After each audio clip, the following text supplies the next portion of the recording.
They laughed when I fell down the stairs. Not out of malice, no. Their laughter was lighter, careless, the kind that comes when people think they're witnessing something harmless. But I remember the sound of it, the sharp ripple cutting through the air, far better than I remember the pain.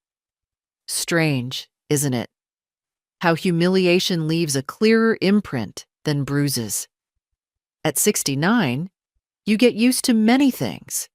Joints that warn you of rain, neighbors who forget your name, children who speak to you with the tone people reserve for stubborn pets. But I didn't expect laughter, not from my own blood. I had come because my daughter insisted it would be good for me to get out of the house. Her words carried the same tone they always did, the one that pretended to be concern, but never reached her eyes.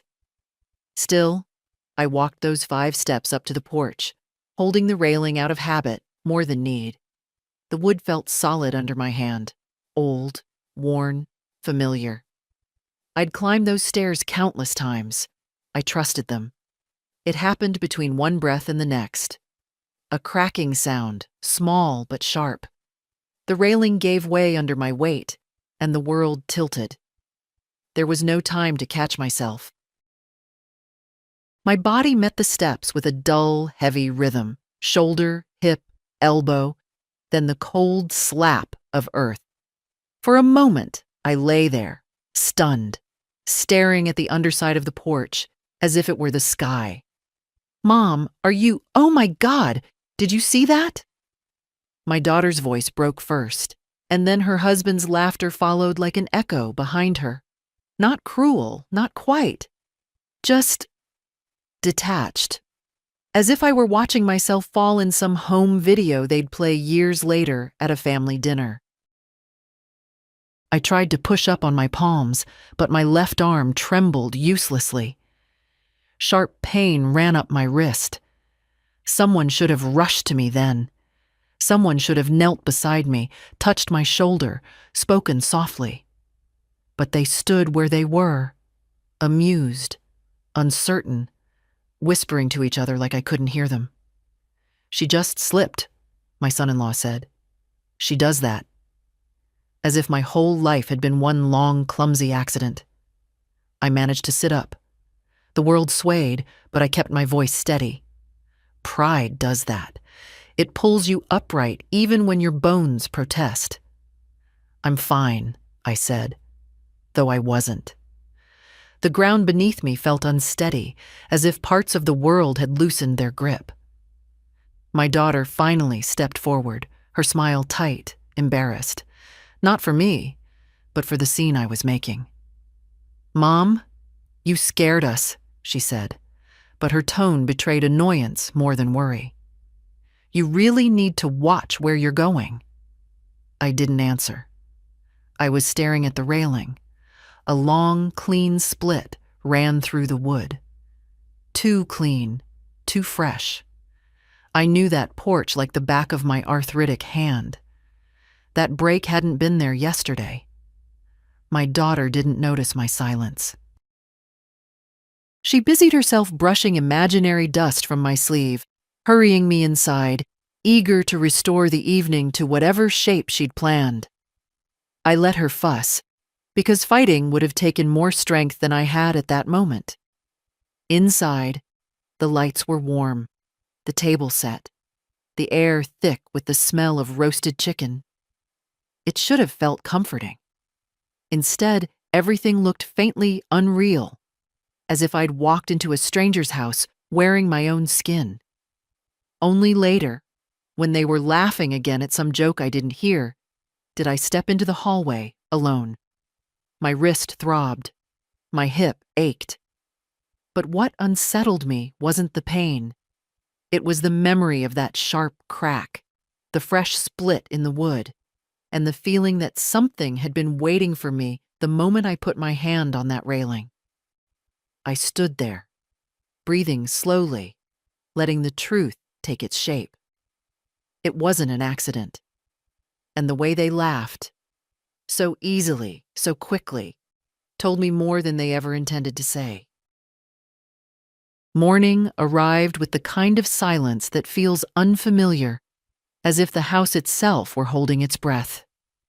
I woke before the sun, my body stiff from the fall, my wrist throbbing with a deep, pulsing ache. When you're my age, pain has a way of settling in quickly, like an old tenant reclaiming its room. I lay there for a moment, letting the ceiling come into focus, feeling the weight of the previous evening settle over me more heavily than the bruises. Getting out of bed was an exercise in patience. Every movement reminded me of the stairs, of the cracked wood, of the laughter. I held onto the doorframe, steadying myself as I walked to the kitchen. The house felt different today. Not unsafe, but newly sharp, as if all its edges had been exposed overnight. Perhaps it was just me who had changed, seeing things more clearly than I had allowed myself to yesterday. I made tea, though my hands shook so badly that half the water sloshed outside the cup. I stood at the counter, breathing slowly, waiting for the trembling to ease. When it finally did, I walked to the porch window, letting the early light stretch across the floor. The railing was visible from where I stood. Even at a distance, the split in the wood looked wrong. Too smooth, too deliberate. Not the fraying kind of break you get from age and weather. This one looked young, precise. The memory of that sharp crack replayed itself in my mind, clearer than anything else from the evening. I'd lived in this house for 43 years, long enough to know every weakness in its bones. That railing hadn't been loose, and the thought that someone might have interfered with it felt too large to accept all at once. So instead, I let the suspicion sit quietly inside me, like a visitor I wasn't ready to speak to yet. Around 9, my daughter called. Her voice came through the phone, bright, cheerful, too rehearsed. "Morning, Mom. Feeling any better?" she asked. I heard dishes in the background, the hum of her comfortable kitchen, the clatter of a life untouched by last night. "I'm sore," I answered truthfully. "My wrist is swollen." "Well, that's what happens when you don't hold the railing properly. You should have been more careful." I looked again at the wood outside. She hadn't even seen the break. Or maybe she had and chose to ignore it. My daughter has always been selective with her vision. "You left in a hurry," she added. "We didn't get to finish dinner." "I was in pain," I said softly. "Yes, but you made it more dramatic than it needed to be. Honestly, Mom, you're too sensitive lately." That stung more deeply than she understood. I swallowed, letting her words pass through me like a cold wind. Is Mark home?" I asked, meaning her husband. A pause. Why? I thought he might have noticed something about the railing. Another pause. Longer this time. Brittle. "Nothing was wrong with it," she said sharply. "You slipped. That's all." Her defensiveness settled over me like dust, fine and revealing. "I should probably get my wrist checked," I said after a moment. "Do what you need to do," she replied, her tone cooling. "Just don't worry us with your ideas. You tend to overthink things." I thanked her and hung up. The silence afterward felt heavier than before. I stood by the window again, staring at the damage. Overthinking. That's what she calls it when I notice things she wants left alone. I put on a sweater and stepped outside. The air was crisp, the kind that wakes your lungs. The railing looked even worse up close. The break was not from rot. No mildew, no splintering along the grain. The wood had been cut, cleanly, recently, like someone had taken a tool to it. I touched the edge lightly. It was smooth. My heart began to beat faster, not from fear, but from recognition. I had spent decades patching up small household things, adjusting shelves, tightening bolts, fixing drawers. My husband had been the kind of man who loved building but hated maintaining, so I learned to take tools into my own hands. I knew what natural aging looked like, and this was not it.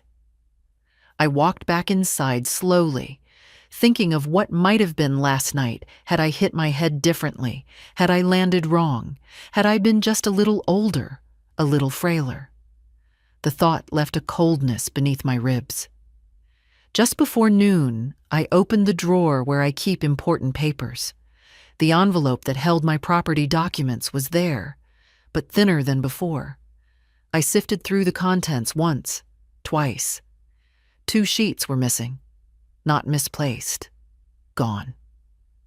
I sat down as a realization settled into place, quiet and unmistakable. Someone had been on my porch before I arrived. Someone had been in my home afterward. I pressed my swollen wrist against my chest, breathing slowly. At my age, people assume you don't notice things. They assume you forget. They assume wrong. Today, the truth was sharper than the pain. Something wasn't right, and someone knew it long before I did. The clinic always smells of disinfectant and old coffee, a mixture that reminds me of the years I spent taking my husband to appointments. I sat in the waiting room with my wrist pressed against my coat, trying not to wince each time the pain shifted. A mother with a toddler glanced at me with polite concern, but no one said anything. People rarely speak to older women unless they need to. When the nurse finally called my name, I followed her slowly down the hallway. My steps were steady, but every movement carried yesterday's fall inside it. She led me into a small examination room, took my blood pressure, asked if I'd had any dizziness. I told her no. Dizziness is temporary. What I felt was something else, an unease that filled the spaces between thoughts. The doctor, a younger man with tired eyes, came in a few minutes later. "Ms. Cole, let's take a look." He gently rotated my wrist, his touch careful but clinical. I felt the pain shoot up my arm and tightened my jaw. He murmured. "Did you land directly on this hand?" "I fell backward," I said, "off a porch staircase. The railing broke." He looked up at me. Broke how? The question surprised me. Most people I'd spoken to so far had simply assumed I'd tripped. "It split," I answered, cleanly, as if it had been cut. He raised an eyebrow, not mocking, just attentive. "May I see a photo?" I didn't take one. I hesitated. "But I can describe it. The wood was smooth at the break, not weathered." "That doesn't sound like natural deterioration," he said quietly, "especially on a load-bearing railing." He scribbled something in my chart, then set the pen down. "You didn't hit your head, correct?" "No," I answered, though the memory of the fall replayed vividly behind my eyes. "Well, your wrist is moderately sprained. Nothing broken?" Relief washed through me, even though the pain would last for weeks. He wrapped it carefully in a supportive bandage. "I'll also note the details about the railing, just in case." "In case of what?" I asked softly. He hesitated, choosing his words with a kind of respect I hadn't heard from my own family in years. "In case something about your fall wasn't accidental." My breath caught, not because his words were new, but because someone else finally said them aloud. Someone who had no reason to doubt me. "I don't want to alarm you," he continued, "but if the structural damage was recent and deliberate, it should be documented. You may want to have someone inspect it." "Someone like the police?" I asked, though I wasn't ready to hear the answer. He didn't say yes. He didn't need to. His silence said enough. When I left the clinic, the wind stung my cheeks. I stood by the curb, letting the air clear my head. It's strange how quickly a suspicion can shift into a truth once spoken. Yesterday, the split railing felt like a whisper I could ignore. Today, it felt like a presence walking beside me. The bus took longer than usual. I watched the town through the window, the grocery store where I used to shop weekly with my daughter, the library where I spent my career, the hardware shop where my husband bought nails he never used. Life moved with an indifference that steadied me. The world does not slow for the discomfort of an old woman. When I reached my stop, I walked home more slowly than I had planned. The bandage around my wrist throbbed with every step, but pain wasn't what made my heart beat heavier. It was the memory of my daughter's voice from that morning, dismissive, impatient, unwilling to see anything that might inconvenience her. And Mark. Mark hadn't spoken to me at all since the fall. He'd hovered near the porch afterward, glancing at the railing with something that looked too much like calculation. I remembered that moment now with a clarity that unsettled me. As I approached my house, I paused at the bottom of the steps. The railing waited there, broken, quiet, holding its secrets. I crouched slowly, ignoring the protest of my hip, and examined the split again. Yesterday, I doubted my own instincts. Today, I didn't. A cut like that doesn't happen on its own. I stood up carefully, holding the good railing as I climbed onto the porch. Inside, the house swallowed me with its familiar silence, but it didn't feel comforting anymore. It felt like a place where someone had been when they shouldn't have. The missing documents, the clean edge of the break, the way they laughed, the way they looked away. These pieces were beginning to form a shape. Not a full picture yet, just an outline, but outlines are enough. They show you where danger lies. I sat down at the kitchen table and folded my bandaged hand into my lap, breathing slowly. I wasn't ready to make accusations. Not yet. But I knew what I'd do next. Before the day ended, someone else would hear my story. Someone who couldn't laugh it away. The officers arrived just after 3 in the afternoon. I heard the knock while I was sitting at the kitchen table, my good hand around a mug of tea that had long gone cold. The sound startled me, not because it was loud, but because it felt so deliberate, as if the day itself had been waiting for this moment to unfold. 2 officers stood on my porch when I opened the door. A young woman with sharp, observant eyes, and an older man whose expression carried the practiced neutrality of someone who'd seen more than he wished to remember. They introduced themselves politely. Their presence softened something inside me, though my pulse still trembled beneath my skin. "Ms. Cole, we received a report about a fall on this property," the woman said. "We'd like to ask you a few questions." A report? That meant someone other than me had reached out. A neighbor, perhaps. Someone who'd heard the commotion. Or maybe the clinic had passed on information. Regardless, I stepped aside and let them in. The house felt almost embarrassed, the way it held the light uncertainly, as though it, too, knew something had shifted. We sat at the table. The officers waited, patient and respectful, as if letting me find the right place inside myself to begin. "I fell yesterday evening," I said, my voice steady, though my hands were not. Off the porch stairs, the railing gave way. The younger officer leaned forward slightly. "Can you describe exactly what happened?" I told them. Not dramatically, not with embellishment. Those things don't suit a woman of my age. Just the truth, carefully laid out. The sound of the crack, the fall, the laughter, my daughter's dismissive tone. the unnatural split in the wood. When I finished, the room felt as still as the moment before a storm breaks. The older officer nodded. "May we take a look at the railing?" "Of course." I led them outside, holding the good railing as I stepped down slowly. They examined the broken one with a seriousness that made my throat tighten. The younger woman ran her fingers over the cut surface exactly as I had done that morning. When she looked up at her partner, her expression told me I hadn't been imagining anything. "This cut is clean," she said. "Too clean for natural wear." "And recent," the older officer added. "There's no discoloration, no weathering."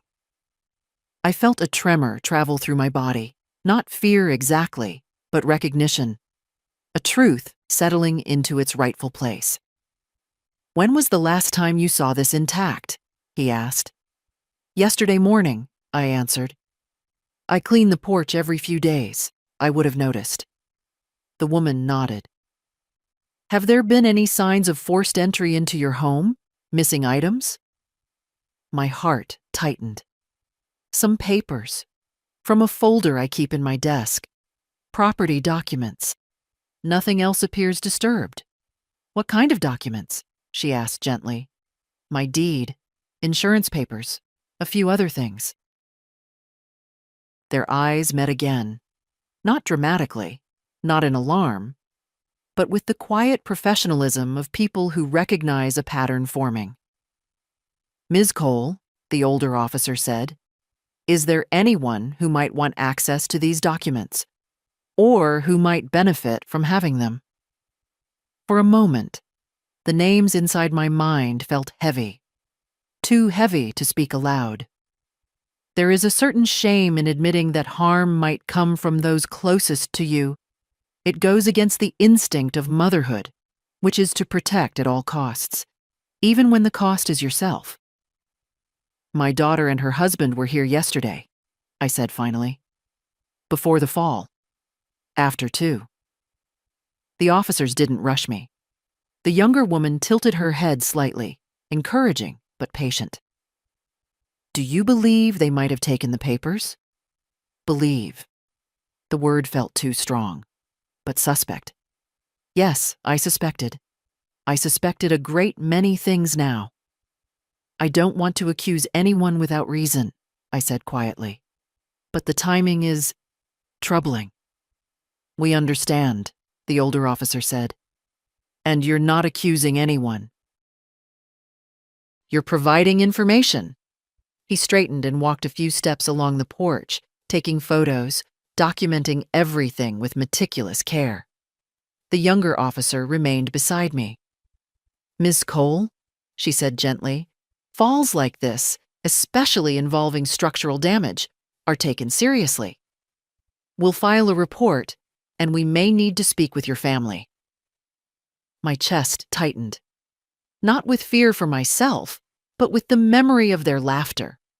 The casual cruelty wrapped in amusement. I wondered what they would say when asked to explain themselves. Whether they would lie easily. Whether they would laugh again. "I want the truth," I said finally. It came out softer than I intended, but no less firm. "Whatever it is."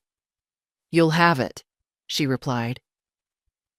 They walked down the steps a moment later, promised to update me soon, then disappeared into the late afternoon. The street swallowed them quietly, leaving me alone on the porch. I touched the broken railing once more. The wood felt cold beneath my fingertips, as if holding on to its own memory of what had happened. Inside the house, the silence returned. But it wasn't the same silence as before. It carried a different weight. It carried the beginning of something larger than the fall, larger than the pain, larger even than the humiliation. It carried the shape of an investigation. There are moments in life when the present becomes so sharp, so demanding, that it pulls the past up with it, the way a tide drags forgotten shells onto the shore. That evening, after the officers left, the house felt heavier than before, not because of fear, but because their questions lingered in the air, stirring things I'd kept tucked away for years. I sat in my old armchair, my wrist throbbing beneath its bandage, and let the quiet settle over me. It's strange how memories don't arrive in order. They come instead in sensations. The weight of a child's head on your shoulder, the sharpness of a slammed door, the sound of laughter that isn't meant kindly. I closed my eyes and let the fragments pull together, not as a flashback. Those belong to novels and dramatic retellings, but as a feeling, a long thread running through my life. I thought of my daughter, Lorna, when she was still small enough to reach for my hand without thinking. Back then, she spoke softly, always trying to please. Her eyes were gentler. There was a warmth to her that hadn't yet learned to measure affection in terms of convenience. But children grow, and the world teaches them things you never would. By the time she reached her 20s, that softness had hardened into something brisk, impatient. She loved me, I know she did, but it became a quiet kind of love, conditional, trimmed at the edges, careful not to interfere with her ambitions. And then came Mark. I never disliked him, not at first. He had a certain charm, though it was the kind that fades quickly once you see how thin it lies on him. He always called me ma'am, even after I asked him to use my name. That tiny distance, that tiny barrier. It was the first sign. But you ignore such things when you want your child to be happy. I learned, slowly, painfully, that Mark's charm was for everyone except the people he didn't need. Over the years, I noticed how Lorna changed around him, how she adopted his tone, how she spoke to me with the same clipped politeness he used, as if motherhood were something I'd once performed adequately, but had since retired from. Birthdays became obligations. Holidays became hurried. My presence seemed to shrink in their lives, not with cruelty, but with neglect, which is a softer thing, but cuts just as deeply.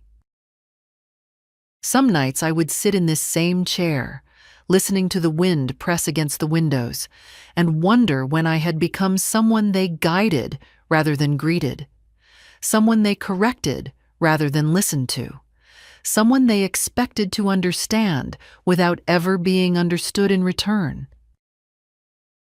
I'm not naive. I know that aging shifts the balance of things. Children step forward, parents step back. But stepping back shouldn't mean vanishing. And yet, that is what I slowly became in their home. A shadow at the doorway, convenient to invite when they needed admiration, inconvenient when they needed patience. It wasn't until last year that I began to feel the change in a sharper way. Little comments, dropped lightly but with intention. Mom, you shouldn't handle finances alone anymore. It's not safe for you to keep important papers in the house. You worry too much about things that don't matter. Remarks that landed like feathers but gathered like stones. They made me doubt my own mind. Doubt is a cruel companion. It creeps in quietly and rearranges the furniture inside your thoughts. But last night's fall, that laughter, that was something else. There was no doubt in that moment. It wasn't the fall that hurt me the most. It was how easily they dismissed it, how quickly they stepped back, folded their arms, let amusement take the place of concern. When people show you what you mean to them, you should pay attention. I hadn't, not fully. I always made excuses for them, busy lives, work stress, the rapid years that pull families apart without a single explosion. But excuses wear thin when you're lying at the bottom of a staircase, listening to your own daughter tell you to be more careful. Now, sitting in the dim yellow light of the living room, I felt the weight of all the small indignities I'd tolerated over the years. Not out of weakness, but because love persuades you to accept less than you deserve, believing it is temporary, believing it will be repaid in some unspoken way. But love should not make a fool of you. And there is a quiet humiliation in realizing how far you've bent yourself to keep peace in a family that no longer sees you clearly. My tea had gone cold again. I held the mug anyway, letting the warmth at the bottom soothe the ache in my hand. Outside, the porch creaked in the evening breeze, a soft, usual sound. But tonight it frightened me, because I knew now that wood doesn't split itself and documents don't disappear on their own. And laughter. Laughter says everything people don't dare voice. I sat there a long time, breathing slowly, letting each truth settle into place. The investigation had begun, but something else had begun too. Something inside me. A quiet, steady resolve I hadn't felt in years. Not anger, not revenge, just clarity. And once a woman my age sees things clearly, there is no unseeing them. The next morning began with a phone call. I didn't want to answer. Unknown number. Normally, I let such things ring into silence, but after the officer's visit, every unexpected sound carried a certain weight. I picked up slowly, bracing myself. "Ms. Cole?" a man asked. His voice was formal, practiced. "This is Daniel Hart from Midland Savings Bank. We're calling to verify an online request we received yesterday evening. Are you available to confirm some details?" A request. I felt a small tightening in my chest. What kind of request? "A password reset and new device authorization," he said. "It appears someone tried to access your accounts remotely. Before we proceed, we need to confirm that this was you." "It wasn't," I said quietly. There was a pause on his end, the kind people make when they're rearranging their tone. Then, "I'm afraid someone attempted to enter your account with personal identifying information." I sat down at the kitchen table, the phone pressed to my ear, my bandaged wrist throbbing against the wood. "What information?" I asked. "Your address, date of birth, partial social security number, and the answer to one of your security questions." My breath slowed. "Which question?" "Your daughter's middle name." I closed my eyes. Lorna's middle name wasn't something strangers would know. "Ms. Cole, we've already blocked further attempts," he continued gently, "but it would be wise to change all logins. And, may I ask, has anyone else recently had access to your home?" His question settled into the room like dust, visible in the morning light. I looked toward my desk drawer, the thin folder, the missing documents. "Yes," I said. "My daughter and her husband were here." Another pause. "I understand. If you'd like, we can set up additional protections that require in-person verification." "Yes," I answered. "Please do that." When I hung up, the house felt different again, not just unsettled, invaded. I walked into the living room slowly, as if the walls themselves might offer answers. They didn't. They only reflected back the truth I'd tried not to see for too long. Someone had wanted my accounts. Someone had wanted my documents. Someone had known the exact question a bank would ask. And still, I found myself resisting the simplest explanation. You don't spend decades loving a child only to believe easily that they could put a hand to harm you, even if the harm is quiet, administrative, hidden behind digital buttons instead of violence. I made tea, though my hands trembled again. The steam fogged my glasses. I let it blur the world for a moment. When I finally sat down with the mug, I tried to think rationally, step by step, the way I'd once taught students in the library to outline their research.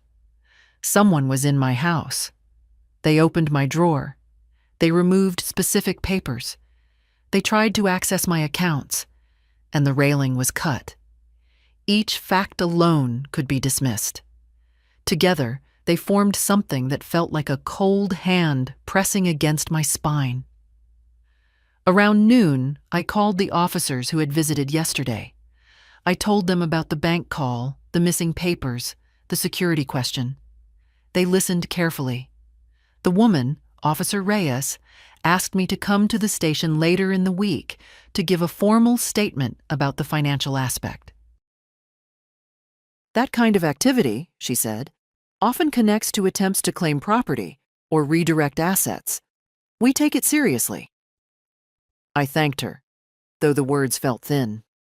Seriousness wouldn't soften the truth, nor would it change what was already happening. After the call, I stayed seated for a long while. I watched the light move slowly across the floor, listened to the wind brushing the porch. I remembered how Lorna used to rest her head on my shoulder when she was tired. How she once brought me a drawing of our house and said, "This is where you'll always live, Mommy." A promise made by a child, unaware of the weight those words might carry one day. I touched the bandage on my wrist. It pulsed, sore and stubborn, like a reminder that my body still knew how to warn me even when my heart hesitated. They laughed when I fell. They looked away when I stood. But the truth wasn't looking away anymore. And neither was I. I wasn't planning to visit an attorney. Women like me don't grow up imagining we'll ever need one. Not for family matters, at least. Attorneys are for complicated estates, broken contracts, people who have something to fight over. But that morning, as I sat at the kitchen table staring at the swollen shape of my wrist, I realized I was already in a fight. Not one I chose, but one that had chosen me the moment the railing cracked. The law office was only a few blocks from the library where I once worked. Walking there felt strange, like retracing steps from a life that had slipped quietly behind me. The receptionist greeted me with polite warmth, the kind reserved for elderly clients who aren't expected to cause trouble. I sat in a soft chair, listening to the faint hum of printers and distant conversation. When Mr. Alden finally came out to meet me, I felt myself straighten instinctively. He was in his 60s. Older, but not old enough to understand what it feels like to be treated as past one's use. Still, his eyes softened when he saw my bandaged wrist. "Ms. Cole," he said, shaking my good hand. "Come in. Please sit. What can I help you with?" It took me a moment to speak. Not because I lacked words, but because saying them aloud would make everything real. "Something's been happening," I began, "and I need to understand what my options are." He nodded, inviting me to continue. So I told him. Not every emotion, those I kept tucked behind my ribs, but the facts, steady and chronological. The fall, the clean break in the railing, the missing documents, the attempted access to my bank account. His expression didn't shift toward disbelief or impatience. If anything, he leaned a little closer, as though drawing the truth out of the spaces between my sentences. When I finished, he exhaled slowly. "Ms. Cole, this is serious." I nodded. "Yes, I suspected as much." He opened a folder on his desk. "You mentioned property documents. Was it your deed that went missing?" "Yes." "Was your signature required for anything recently? Any refinancing, transfers, or title adjustments?" "No." "And you haven't granted power of attorney to anyone?" "Absolutely not." He tapped his pen lightly against the desk. "Then someone may be attempting to position themselves to make decisions about your assets. Often, this begins with collecting documents and personal information. Sometimes it escalates to structural tampering if someone wants to create a scenario where a person appears fragile or incapable. The room felt smaller, the air heavier. You mean to make me look incompetent? In some cases, he said gently, yes. Or to hasten a change in living arrangements. Assisted facilities, for example, where control shifts quickly. My stomach tightened. I thought of the way Lorna had said, "You shouldn't handle finances alone anymore." The way Mark hovered near my porch last night, hands in his pockets, too calm for a man watching his mother-in-law fall. "What can I do?" I asked. "First, we protect you. I recommend securing your financial accounts, which you've already begun. Next, we document everything. And finally," he paused, choosing his words with deliberate care, "we file a formal alert with Adult Protective Services. Not an accusation, a safeguard." I felt a sting behind my eyes, but refused to let the tears come. "I never thought it would come to this." "No one does," he said softly. "But you're doing the right thing." He helped me fill out the forms. His questions were respectful, his tone calm. Not once did he make me feel foolish or dramatic. When we finished, he handed me copies in a neat envelope. "One more thing, Ms. Cole," he added. "I suggest changing the locks on your home, today, if possible." The idea startled me. My house had always been a place I trusted, old, worn, but loyal. "Do you think they might come back?" "I think someone already has," he replied. I left the office with the envelope pressed against my chest. Outside, the afternoon light was cool and steady, the kind that reveals more than it hides. I walked slowly, each step carrying the weight of a truth I could no longer soften. People talk about getting older as though it means fading. But in that moment, I felt more visible than I had in years. The world had sharpened, not blurred. I wasn't afraid of the investigation. I was afraid of what it would confirm. The officers returned 2 days later, just after noon. I heard their voices before I saw them, low, steady, professional. The kind of tone people use when they already know more than they say. I opened the door slowly, bracing myself on the good railing, wondering what their faces would reveal. Officer Reyes gave me a small nod, her expression gentler than before. The older officer, Hammond, carried a clipboard and a small evidence bag. They looked as if they'd come not just to ask questions, but to deliver answers. Answers I wasn't entirely ready to receive. "Ms. Cole," Reyes said softly, "may we come in?" Of course they could.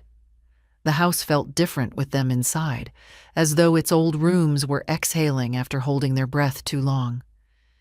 They stood in the living room, their eyes scanning, not rudely, but with the awareness of people who understand how danger sometimes hides in ordinary spaces.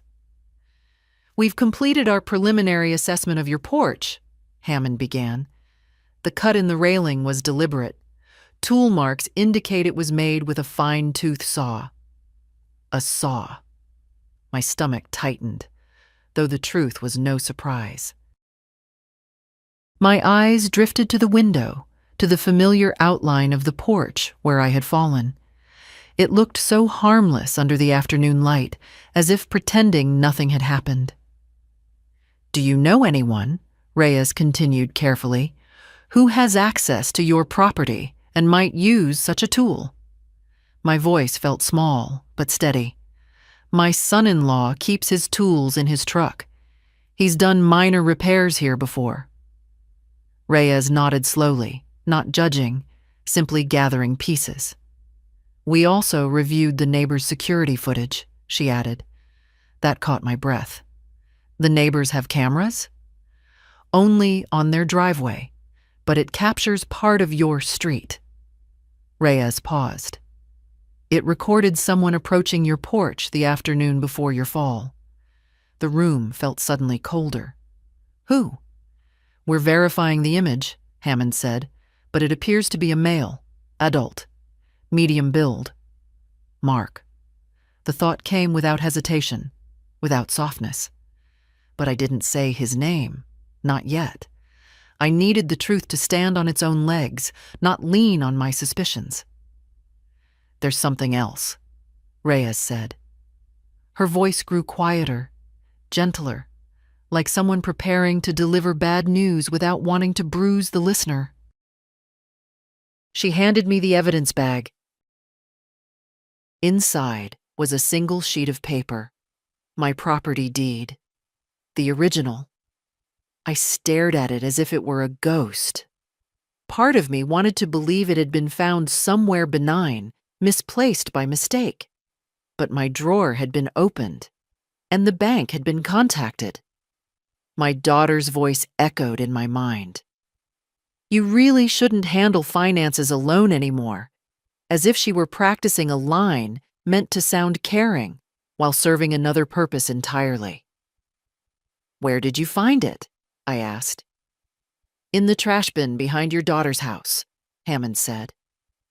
A long silence settled over the room, the kind that builds slowly, like snow falling on branches, until everything bends under its weight. I sat down carefully. My legs felt unreliable. The bandaged wrist pulsed against my lap. I traced the outline of the document through the plastic, feeling its edges like a map leading somewhere I didn't want to go. We're not drawing conclusions yet, Reyes said gently. But the pattern concerns us. The damaged railing, the missing documents, the attempted account access. You were right to contact us. Right. I hadn't been right in a long time, not in the eyes of my family. Hearing it now felt strange, both comforting and painful. We'll be interviewing your daughter and her husband officially, Hammond said. We'll notify you of any developments. Something in me resisted the idea, not because they didn't deserve questioning, but because I knew how easily people like them could twist a story, especially when the other narrator is an aging woman with a sprained wrist and a quiet voice. Will they know I gave you this information? I asked. Not unless it becomes necessary, Reyes replied. Their kindness steadied me. I saw no condescension in their eyes, only professionalism and a kind of protective clarity that made the room feel a shade safer. After they left, I stayed by the window, watching their car pull away.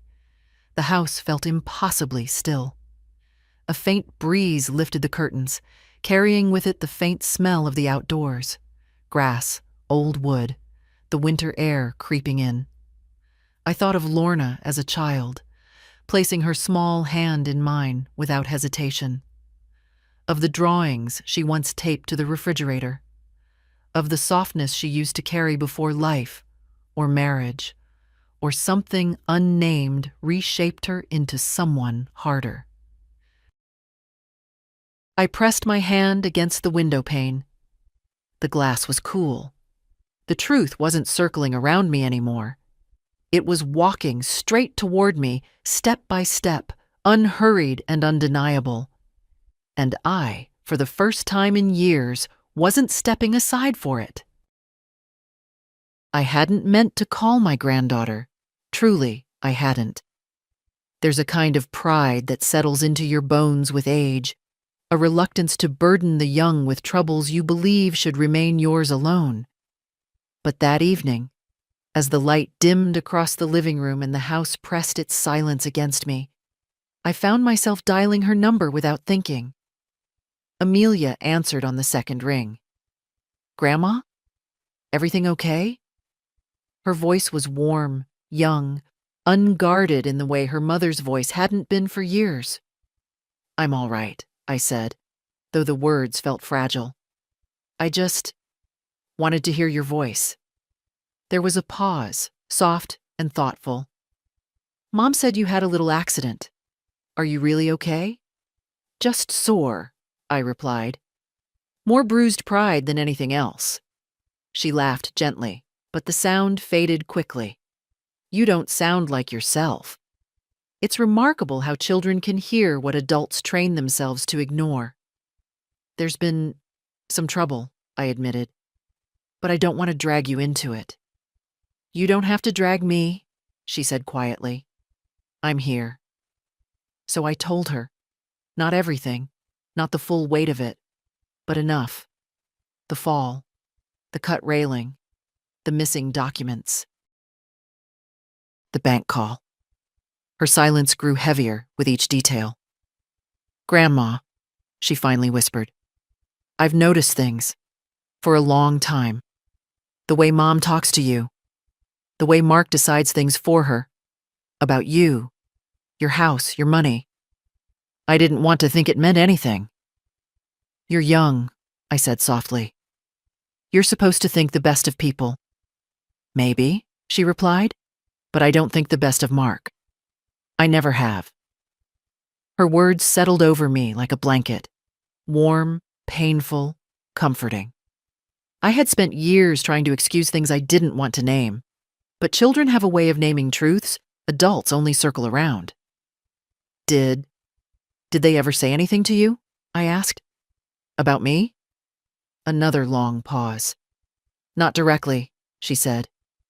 But Mom said once that it was time for you to accept help and stop being stubborn. Mark said you were too trusting with your papers. They talked like you were slowing down. Slowing down. The phrase stung, not because it wasn't partly true, but because of how easily it could become an excuse to take from someone. I felt my throat tighten. Grandma, Amelia continued, her voice firmer now, I don't care what they think. I know you. I know you're not forgetful, and you're not helpless. Thank you, I whispered. It means more than you know. She hesitated before speaking again. Do the police think someone did this on purpose? Yes, I said quietly. They do. Another silence. When she finally spoke, her voice trembled with something like anger. If Mom and Mark are involved, I don't know what I'll do. You'll do what you've always done, I said, steadying her the way I once steadied her small hands when she learned to write. You'll stay kind. You'll stay clear. This isn't your burden. But you're my grandmother, she said. I care about you more than anyone. I closed my eyes, letting her words settle into the parts of me that had gone cold over the years. For the first time since the fall, I didn't feel alone. Come by tomorrow, I said softly, if you can. I will, she promised. I'm not letting you go through this by yourself. When we ended the call, the house no longer felt quite so hollow. Someone still stood with me. And sometimes, one heart is enough to steady another. The next morning, I woke with a sense of steadiness I hadn't felt in a long time. Not strength exactly. Strength is a younger woman's word. But clarity. And clarity, at my age, is far more powerful. It doesn't shout. It doesn't rush. It simply settles into the bones and begins to rearrange the world around you.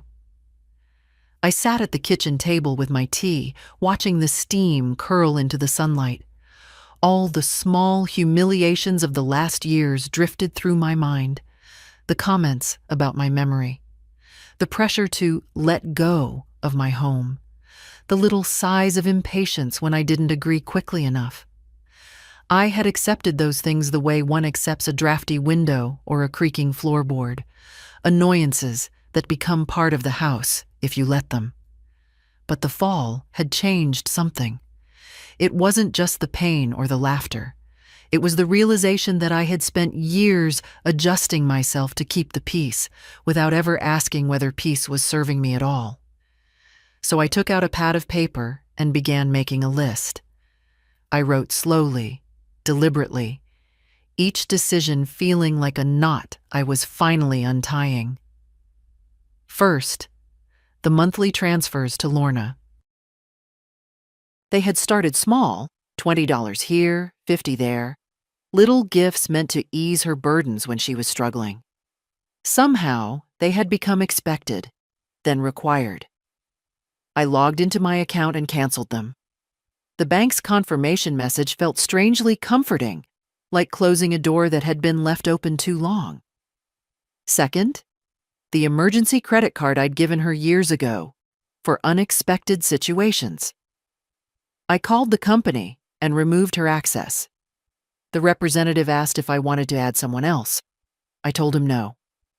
My voice didn't waver. Third, the spare house key.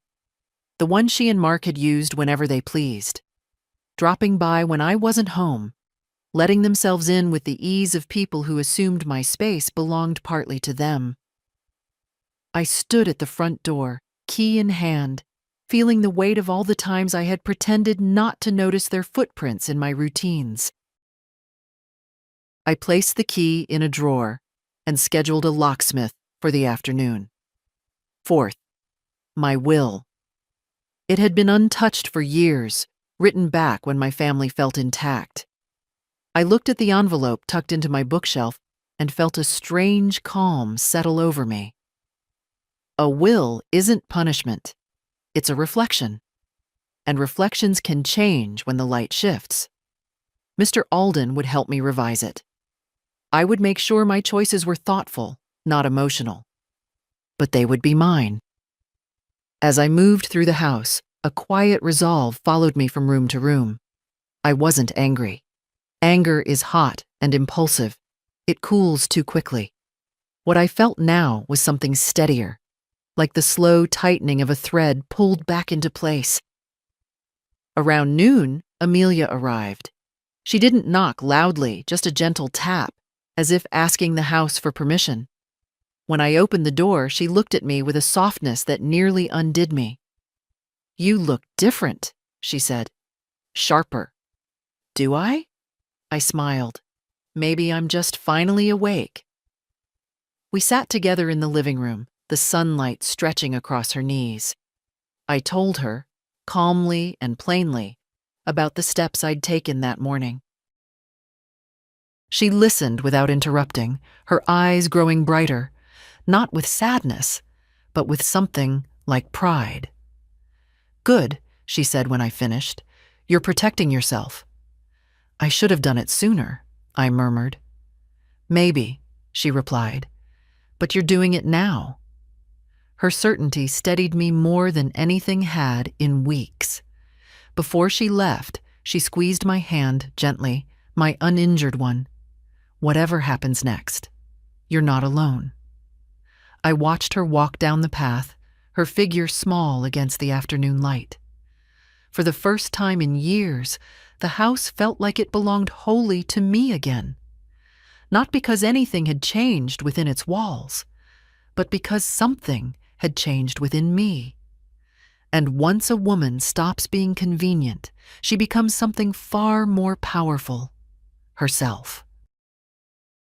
Lorna arrived just after sunset, the way people do when they hope the darkness will make the visit seem softer, less deliberate.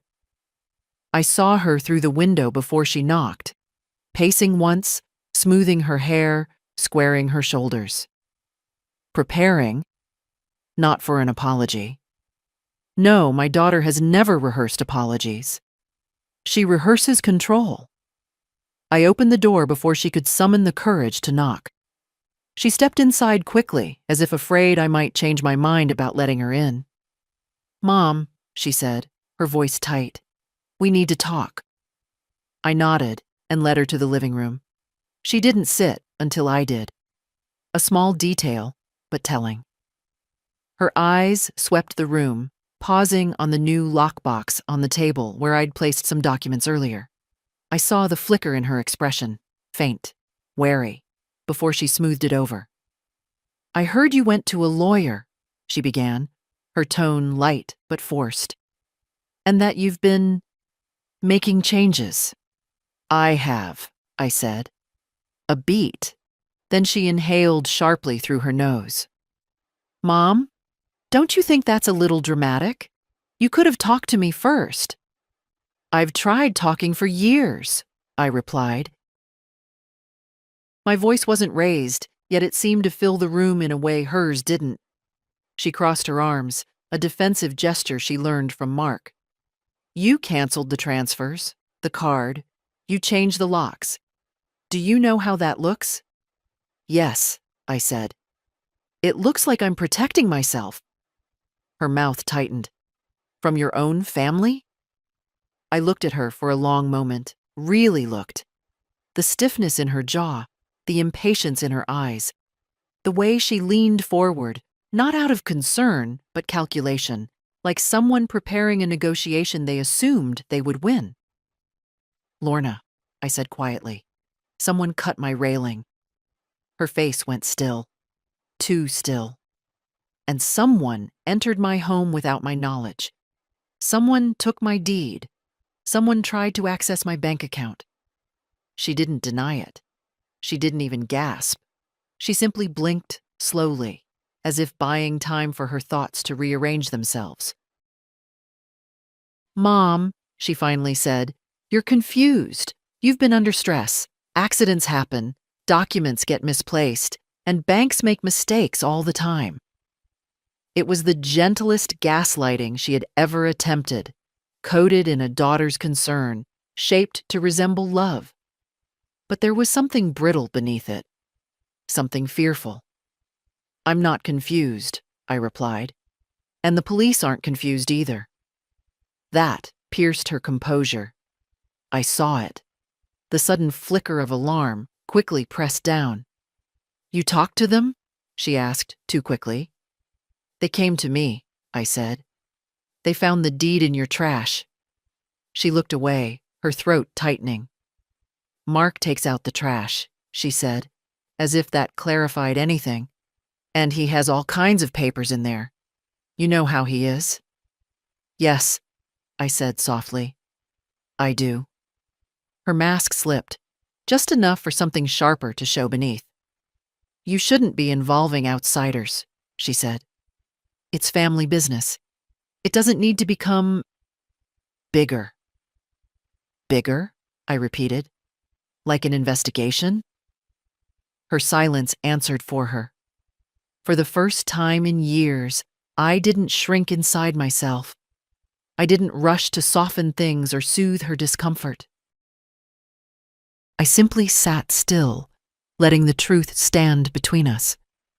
"Mom," she said finally, her voice trembling around its edges, "please don't make things worse."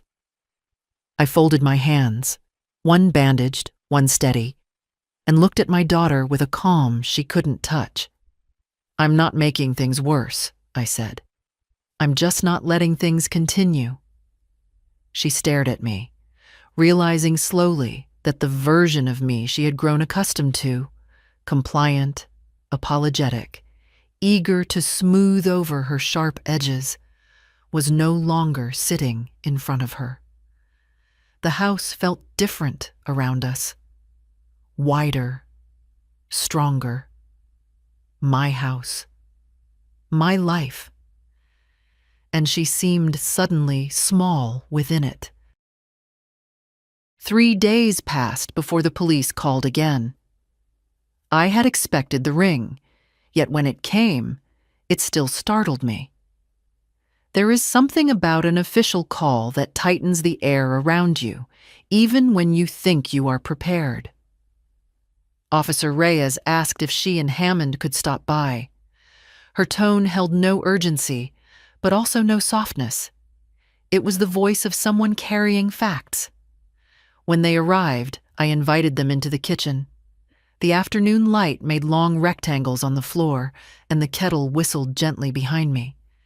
Somehow, the ordinariness of it all felt like a small anchor.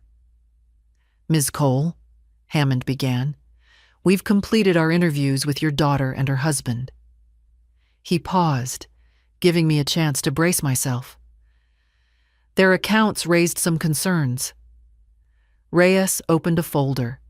Paper rustled, a simple sound, but heavy in moments like this. "First," she said, "Mark admitted he was on your porch the day before your fall. He claimed he came to drop off a ladder he borrowed months ago." I let out a slow breath. A ladder. A tidy little explanation, smooth as polished stone. "He didn't mention this during our initial questioning," she added. Of course he hadn't. "Mark never offers information unless pressed." "Second," Hammond said, "his fingerprints were found on the cut section of the railing." My fingers tightened around my mug, not in shock, more in confirmation, like finally hearing out loud what my bones already knew. "He said," Reyes continued, "that he touched the railing after you fell when checking for damage. But the prints were underneath the break," Hammond added quietly, "on the inner surface." I felt something inside me settle. Not satisfaction, not triumph, just a sad kind of certainty. When truth arrives, it rarely feels victorious. It feels inevitable. "There's more," Reyes said. "We obtained a warrant to look at Mark's financial activity. He searched for information about property transfers and accelerated home sales in the days before your fall." My heart tightened. I thought of the missing deed, the bank call, the laughter. "And," she added, "he also searched how to determine mental competency of an elder family member." That one hit hardest. Not because I believed any of it, but because I saw the shape of their intentions. The future they were building for me. Without my voice, without my consent. Hammond looked at me with steady eyes. "Ms. Cole, we believe there is enough evidence to proceed with charges related to attempted financial exploitation and reckless endangerment." Attempted. Such a small word for something that could have cost me my life. I nodded, though my throat felt tight. "What happens now?" "We'll be forwarding everything to the district attorney," Reyes said. "You may be asked to give a fuller statement. We'll keep you updated." I thanked them, though gratitude was an inadequate word for what I felt. Not relief. I wasn't relieved. The truth has weight, even when you want it. It sits on your chest in a new shape, and you must learn how to breathe around it. After they left, I stood by the porch window again. The broken railing had been removed. Temporary boards replaced it. But in my mind, I could see the fall. Not my body hitting the steps. I barely remembered that anymore. What stayed with me was their laughter, the way they stood above me, unbothered, almost amused. Some wounds don't bruise the skin. They bruise the years. I leaned my hand against the glass, feeling its cool steadiness. The investigation had passed its turning point. It was no longer about suspicion. It was about proof. And proof, I was learning, can be both a burden and a freedom. The district attorney's office asked me to come in for a meeting the following week. They weren't ready to call it a hearing, not yet, but the tone of the letter made it clear that things had moved firmly beyond concerns. I arrived early, as I always do, sitting quietly in the hallway outside a room full of voices I couldn't yet hear. When they finally called me in, Lorna and Mark were already seated at the far end of the table. Seeing them there, not in my living room, not on my porch, but in a cold municipal conference room, felt like looking at strangers wearing familiar skin. Lorna's face was drawn tight, her fingers twisting a tissue she hadn't used. Mark looked as he always did, composed, polite, a man convinced he could talk his way out of anything. I sat opposite them, my hands folded neatly on the table. The officers were present. A young assistant district attorney led the questioning. "Mrs. Cole," she began, "thank you for coming. We're here to clarify a few points as part of our investigation. You may hear statements from your daughter and son-in-law, but you are not required to respond unless asked directly." It was strange, being protected from my own family. Strange, and yet steadying. The ADA turned to Mark first. "Mr. Benton, during our search of your home, your fingerprints were found on the underside of the damaged railing. Can you explain how they got there?" Mark cleared his throat, offering a small, agreeable smile. "As I told the officers, I inspected the railing after the fall. I must have touched underneath without realizing." Hammond leaned forward slightly. "These prints were beneath the cut, on a surface impossible to reach without sawing through first." Mark's smile thinned. "Then the prints must not be mine." "We verified them twice," Reyes said calmly. A long, brittle silence followed. "Additionally," the ADA continued, "your internet search history shows repeated queries regarding rapid property transfer of a relative, as well as steps for declaring diminished mental capacity. Do you deny making those searches?" Mark's jaw moved. A muscle twitched. "People look up all kinds of things. It doesn't mean—" "It does when your mother-in-law's deed is found in your trash," Reyes said. Lorna flinched at that. Her eyes darted to him, then back to the table.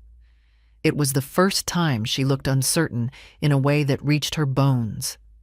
The ADA turned to her. "Ms. Benton, did you know the deed was in your household trash?" Lorna hesitated. Not the hesitation of confusion, but of calculation, of someone weighing which version of the truth might hurt them less. I didn't know," she said finally. Her voice was small, unsteady. "Mark handles the bills. I assumed—" "You assumed what?" The ADA pressed gently. Lorna's eyes flicked toward me. Something passed through her expression. Guilt, fear, or perhaps the realization that the scaffolding she'd leaned on for years had begun to collapse. "That he knew what he was doing," she whispered. The room went very still. I watched the two of them, my daughter and the man she'd chosen, sitting side by side yet drifting apart with each question. Their confidence had drained, replaced by something sharper, more desperate. It wasn't anger I felt while watching them, not even betrayal, just a deep, steady sadness for what they had allowed themselves to become. The ADA closed her folder. "We will be moving forward with formal charges." Mark exhaled sharply, the sound brittle. Lorna lowered her head. I did not gloat. I did not look away. I simply breathed. The slow, full breath of someone finally standing in the open after years of shadows. As we left the room, their eyes followed me. Not with amusement, not with dismissal, not with that practiced impatience I'd learned to endure. No. For the first time in a very long time, they looked at me with fear. The hearing itself was brief, almost disappointingly so. After weeks of slow-moving truth, of questions and statements and small revelations that struck with the weight of falling stones, the courtroom felt strangely hollow. The judge listened, nodded, made notes. The attorneys spoke in calm, controlled voices, and I sat there, my hands folded in my lap, feeling neither victorious nor defeated, simply awake. Mark stood beside his attorney, shifting constantly, as if the floor beneath him refused to settle. Lorna sat a step behind him, pale and trembling. She looked smaller than I had ever seen her. Not physically, No, the shrinking was somewhere deeper, in the way she held herself, the way she couldn't bring herself to lift her gaze to mine. The charges were read: attempted financial exploitation, reckless endangerment, unlawful tampering with property. Hearing the words spoken aloud felt almost surreal. They didn't echo. They didn't sting. They simply existed, solid and unarguable, like a door finally closing. The judge reviewed the findings: the fingerprints under the cut, the footage, the deed in their trash, the attempted bank access, the search history.